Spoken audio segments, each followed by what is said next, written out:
پہلی چیز شرمندگی ہو، اللہ یہ مجھ سے کیا ہو گیا۔ دوسری چیز اس غلطی کو، اس گناہ کو فوراً چھوڑ دو، اگر کر رہے ہو تو اسی وقت ترک کر دو، اب نہ کرو، اسی وقت چھوڑ دو۔ اور تیسری چیز آئندہ مستقبل میں، فیوچر میں پھر کبھی وہ غلطی نہ کرنے کا عزم اور ارادہ بھی پکا ہو کہ اب آئندہ ہم یہ گناہ نہیں کریں گے۔ یہ تین چیزیں جب تک ہماری توبہ میں شامل نہیں ہوں گی میرے پیارے ساتھیوں، ہماری توبہ نہیں ہوگی۔ توبتن، توبہ تو ہے لیکن توبتن نصوحا نہیں ہے۔ اللہ نے فرمایا یا ایھا الذین آمنوا توبوا الی اللہ توبتن نصوحا، اے ایمانو والو تم اللہ سے توبہ کرو سچی اور خالص۔ جب تم سچی اور خالص توبہ کرو گے تو عسیٰ ربکم ان یکفر عنکم سیئاتکم، تو اللہ تمہارے گناہوں کو مٹا دے گا۔ عسیٰ ربکم ان یکفر عنکم سیئاتکم، تو اللہ تمہارے گناہوں کو مٹا دے گا۔ ویدخلکم جنات تجری من تحتہا الانہار، جب تم خالص اللہ سے سچی توبہ کرو گے تو اللہ تمہیں ایسی جنتوں میں داخل کر دے گا جس کے نیچے نہریں بہہ رہی ہوں گی، جس کے نیچے نہریں جاری ہوں گی۔ توبہ کون کرتا ہے؟ مسلمان۔ توبہ کون کرتا ہے؟ مومن۔ کیونکہ اللہ تبارک و تعالیٰ نے انسان کو دونوں صلاحیتیں دے کر بھیجا ہے۔ آج میں تمہیں ایک ایسی چیز بتلا رہا ہوں، اس کو اگر سمجھ لیا تو بہت کچھ سمجھ لو گے۔ اللہ نے انسان کو دونوں صلاحیتیں دے کر بھیجا ہے۔ اللہ نے انسان کو اچھے کام کرنے کی صلاحیت بھی دی ہے اور اللہ نے انسان کو برے کام کرنے کی صلاحیت بھی دی ہے۔ انسان کو اچھے کام کرنے کی طاقت بھی دی ہے اور برے کام کرنے کی بھی طاقت دی ہے۔ اللہ نے انسان کو نیکیاں کرنے کی بھی صلاحیت دی ہے اور گناہ کی بھی صلاحیت دی ہے۔ ہاں، اور گناہ کرنے کی صلاحیت دی ہے تو گناہوں سے بچنے کی بھی صلاحیت دی ہے۔ انسان نیکیاں کر سکتا ہے تو برائی بھی کر سکتا ہے، دونوں صلاحیتیں ہیں۔ انسان برائیاں کر سکتا ہے تو برائیوں سے بچا بھی سکتا ہے اپنے آپ کو۔ یہ دونوں صلاحیتیں دے کر اللہ تعالیٰ نے انسان کو بھیجا ہے۔ یہ صلاحیت اللہ نے فرشتوں کے اندر نہیں رکھی ہے۔ اللہ نے فرشتوں کو صرف نیکیاں کرنے کی صلاحیت دی ہے، گناہ کرنے کی صلاحیت فرشتوں کے پاس نہیں ہے۔ کسی فرشتے سے کہو جوا کھیل کے دکھاؤ تو کوئی فرشتہ جوا نہیں کھیل سکتا۔ کسی فرشتے کو کبھی آپ نے سنا ہے کہ اس نے شراب پی؟ نہیں پی سکتا۔ کیوں؟ کیونکہ اللہ تعالیٰ نے فرشتوں کو گناہ کرنے کی صلاحیت دی ہی نہیں ہے۔ اللہ نے انسان کو گناہ کرنے کی بھی صلاحیت دی اور نیکی کرنے کی بھی صلاحیت دی، اور یہی انسان کا کمال ہے۔ کمال جانتے ہو؟ انسان کے مکمل ہونے کی دلیل یہی ہے۔ فرشتے مکمل نہیں ہیں، انسان مکمل ہے۔ اسی لیے اللہ تعالیٰ نے انسان کا درجہ فرشتوں سے بھی بلند رکھا ہے، بلند، فرشتوں سے بھی بلند رکھا ہے۔ کیوں؟ کیونکہ فرشتوں نے اللہ کو دیکھا، فرشتوں نے جنت دیکھی، فرشتوں نے جہنم دیکھی۔ فرشتوں نے تو جنت جہنم دیکھی ہے، اگر وہ اللہ کی ہر وقت عبادت کرتے ہیں تو یہ کوئی کمال نہیں ہے۔ کمال تو یہ ہے کہ ہم نے اور آپ نے اور مسلمانوں نے جنت نہیں دیکھی پھر بھی جنت میں جانے کی خواہش، جہنم نہیں دیکھی پھر بھی جہنم سے بچنے کی خواہش، جہنم نہیں دیکھی پھر بھی دعا کرتے ہیں ربنا آتنا فی الدنیا حسنۃ وفی الآخرۃ حسنۃ وقنا عذاب النار، اے اللہ ہم کو دوزخ کے عذاب سے بچا لے۔ ہم نے اور آپ نے دوزخ جہنم نہیں دیکھی پھر بھی یہ دعا کرتے ہیں ربنا اصرف عنا عذاب جہنم ان عذابها کان غراما، اے اللہ جہنم کا عذاب ہم سے پھیر دے، جہنم کا عذاب ہم سے ہٹا لے۔ ان عذابها کان غراما، تیرا عذاب بہت ہی زیادہ سخت اور چمٹنے والا ہے۔ یہ ہمیں اور آپ کو یہ دعا کرنا پڑتی ہے، کیوں؟ حالانکہ جہنم دیکھی نہیں ہے۔ ایک بوڑھا آدمی ہے اور وہ اندھا ہے۔ ایک اندھا آدمی جا رہا ہے اور راستے سے خوبصورت لڑکی چلی آ رہی ہے، خوبصورت، حسین و جمیل، بلا کی حسین و جمیل، لیکن ایک اندھا نوجوان جا رہا ہے، اس بیچارے کو لڑکی دکھائی نہیں دے رہی ہے۔ اس میں اس اندھے کا کیا کمال ہے؟ اب وہ اندھا اس لڑکی کو دیکھ ہی نہیں پا رہا ہے، اس کے حسن و جمال کو دیکھ ہی نہیں پا رہا ہے، تو اس میں اندھے کا کیا کمال ہے؟ اگر اندھا اس لڑکی کو نہیں چھیڑتا ہے، یا اندھا اس لڑکی کے قریب نہیں جاتا ہے، یا اس لڑکی سے کچھ گفتگو نہیں کرتا ہے اور اس لڑکی کو نہیں دیکھ رہا، تو اس میں اندھے کا کیا کمال ہے بھائی؟ اس کو تو دکھتا ہی نہیں ہے۔ کمال تو اس نوجوان کا ہے جو پوری طریقے سے جوان ہو چکا ہے اور سامنے سے خوبصورت لڑکی آ رہی ہے، بلا کی حسینہ ہے، اس کی نظریں اٹھیں لیکن اس نے اپنے نگاہوں کو نیچا کر لیا، فوراً نگاہ کو جھکا لیا، باوجود اس کے کی آنکھیں تھیں، باوجود اس کے کہ اس لڑکی کو دیکھ سکتا تھا، باوجود اس کے کہ یہ اس لڑکی سے باتیں کرنے پر قادر تھا، طاقت تھی اس کے پاس سب کچھ، لیکن اس کے باوجود اس نے اپنے آپ کو بچایا اور نظریں نیچی کر لی۔ یہ ہے انسان کا کمال کہ طاقت ہونے کے باوجود دیکھنے کی نہیں دیکھ رہا ہے۔ یہ ہے کہ اس لڑکی کے پاس جا سکتا تھا لیکن نہیں جا رہا ہے، طاقت ہونے کے باوجود اس اپنے آپ کو بچا رہا ہے۔ یہ ہے کمال میرے بھائیوں۔ اسی لیے میدان محشر میں قیامت کے دن جو لوگ عرش الہی کے سائے میں ہوں گے، جو لوگ قیامت کے دن جن کو عرش الہی کا سایہ نصیب ہوگا، ان لوگوں میں ایک شخص وہ بھی ہوگا، ان لوگوں میں ایک شخص وہ بھی ہوگا میرے بھائیوں جس کو دنیا میں کسی خوبصورت لڑکی نے بلایا، رجل طلبت امرأۃ ذات منصب و جمال فقال انی اخاف اللہ، جس کو خوبصورت لڑکی نے گناہ کرنے کی دعوت دی کہ آؤ، اس کے پاس وقت بھی ہے، اس کے پاس پیسہ بھی ہے، اس کے پاس ٹائم بھی ہے، اس کو کوئی لڑکی حسین و جمیل دعوت نظارہ بھی دے رہی ہے، اس کو غلط کام کے لیے بلا بھی رہی ہے اور اس کو سارے موقع بھی فراہم کر رہی ہے، اس کے پاس بھی موقع، اس کے پاس بھی موقع، اس کے پاس بھی ٹائم ہی ٹائم، اس کے پاس بھی ٹائم ہی ٹائم۔ زنا کی طاقت ہونے کے باوجود اور سارے اسباب ہونے کے باوجود، سارے راستے کھلے ہوئے ہونے کے باوجود بھی میرے بھائیوں اس آدمی نے اس لڑکی سے کہہ دیا انی اخاف اللہ، تم اپنا گھر جاؤ، تم اپنا راستہ دیکھو، میں اپنا راستہ دیکھتا ہوں، مجھے اللہ سے خوف ہے، میں اللہ سے ڈرتا ہوں، میں تمہارے قریب نہیں آ سکتا، میں تمہاری بہکی بہکی باتوں کا شکار نہیں ہو سکتا، انی اخاف اللہ، مجھے اللہ کا ڈر ہے، میں تیرے قریب نہیں آؤں گا۔ جس نے اللہ کا خوف دکھایا اور اس لڑکی کو دھکا دے دیا، نہیں مجھے تم سے دوری اختیار کرنا، موقع ہونے کے باوجود، لڑکی کی پرمیشن ہونے کے باوجود، لڑکی کی اجازت ہونے کے باوجود اس نے اس کو ہٹایا اور اللہ سے ڈرتے ہوئے اپنے آپ کو بچا لیا۔ یہ ہے کمال۔ ایسا انسان قیامت کے دن عرش الہی کے سائے میں ہوگا، جب قیامت کے دن اور کوئی دوسرا سایہ نہیں ہوگا۔ میرے بھائیوں فَأَلْهَمَهَا فُجُورَهَا وَتَقْوَاهَا، ہم نے انسان کو دونوں صلاحیتیں دے کر بھیجا ہے، انسان کو گناہ کی طاقت بھی دی ہے اور نیکیوں کی طاقت بھی دی ہے۔ انسان نیکی کا کام بھی کر سکتا ہے اور گناہ کا کام بھی کر سکتا ہے، لیکن کمال تو یہ ہے کہ گناہ کرنے پر طاقت ہونے کے باوجود گناہ نہ کرے۔ فرشتے گناہ کر ہی نہیں سکتے کیونکہ گناہ کی طاقت ہی نہیں ہے، اور ہم اور آپ گناہ کر سکتے ہیں، گناہ کی طاقت ہونے کے باوجود ہم گناہ نہ کریں، تو یہ ہے کمال۔ اور اسی لیے انسان کا درجہ اللہ رب العالمین نے فرشتوں سے بھی بلند کر دیا۔ کیوں؟ کیونکہ اس کے اندر گناہ کی طاقت تھی لیکن اس کے باوجود اس نے اپنے آپ کو بچا لیا۔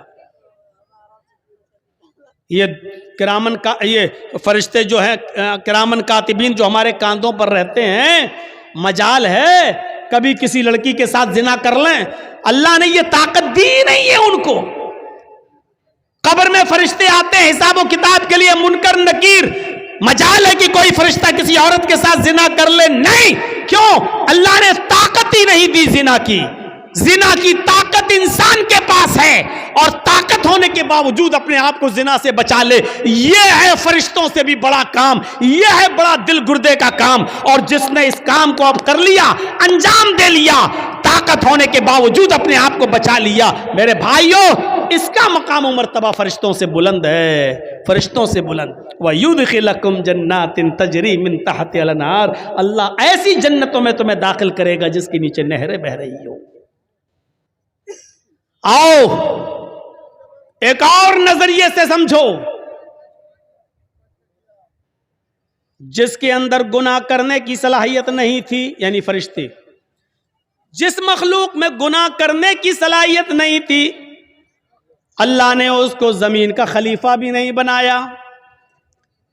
اور جن لوگوں میں گناہ کرنے کی صلاحیت تھی اللہ نے ان کو خلیفۃ الارض بنا دیا.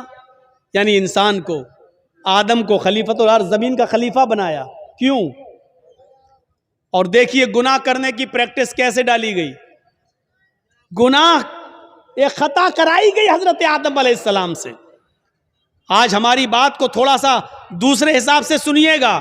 آدم علیہ السلام کا پہلے پتلا بنایا, پھر اس میں روح ڈالی, پھر ان کو جنت میں داخل کیا, پھر ان کی پسلی سے حوا کو بنایا اور حوا کو بھی ان کے ساتھ جنت میں داخل کر دیا اور کہا کلو وشربو, خوب کھاؤ پیو ہیں جنت کے اندر.